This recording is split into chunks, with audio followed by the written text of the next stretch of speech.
கிருஷ்ணகிரி மாவட்டம் ஹொசூர் அருகே ஒற்றை காட்டு யானை தாக்கி ஒரே நாளில் 2 பெண்கள் உயிரிழந்த சம்பவம் மக்களிடையே பீதியை ஏற்படுத்தியுள்ளது. இதுகுறித்த கூடுதல் விவரங்களோடு இணைகிறார் எமது செய்தியாளர் ஆனந்த் பாபு. வணக்கம், விவரங்களை வழங்கல்.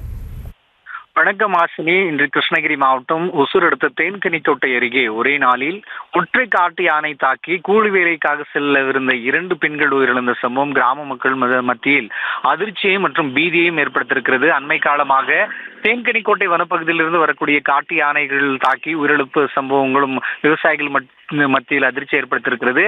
தேன்கனிக்கோட்டை அடுத்த அன்னியாலம் கிராமத்தை சேர்ந்த ஆனந்த் என்பவரது மனைவி வசந்தம்மா மற்றும் அந்த வசந்தம்மா இன்று கூலி வேலைக்கு சென்ற போது காட்டு யானை தாக்கி உயிரிழந்திருக்கிறார். அதே போல அதே ஒற்றை காட்டு யானை தாக்கியதில் தாசரப்பள்ளி கிராமத்தை சேர்ந்த வெங்கடேஷ் என்பவரது மனைவி அஸ்வத்தம்மா ஆகிய இருவரும் இந்த ஒற்றை காட்டு யானை தாக்கி உயிரிழந்திருக்கிறார்கள். அதே போல அன்னியாலம் கிராமத்தில் 2 பசுமாடுகளும் காட்டு யானை தாக்கி காயமடைந்ததில் ஒரு பசுமாடு உயிரிழந்திருப்பதாக தகவல் வெளியாகியுள்ளது.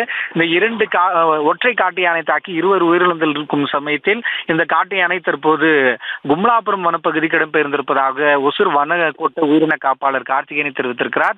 இந்த யானை தாக்கி 2 உயிரிழந்த சம்பவத்தை தொடர்ந்து யானைகளால் உயிரிழப்பு ஏற்படுவதாக கூறி 2 பகுதிகளில் அன்னியாலம் மற்றும் தாசர்பள்ளி பகுதிகளில் அவரது உறவினர்கள் உடலை வாங்க மறுத்து சாலை மறியல் போராட்டத்தில் ஈடுபட்டு வருவதால் ஒரு விதமான பரபரப்பு ஏற்பட்டிருக்கிறது. ஆசினி, விவரங்களுக்கு நன்றி ஆனந்த் பாபு.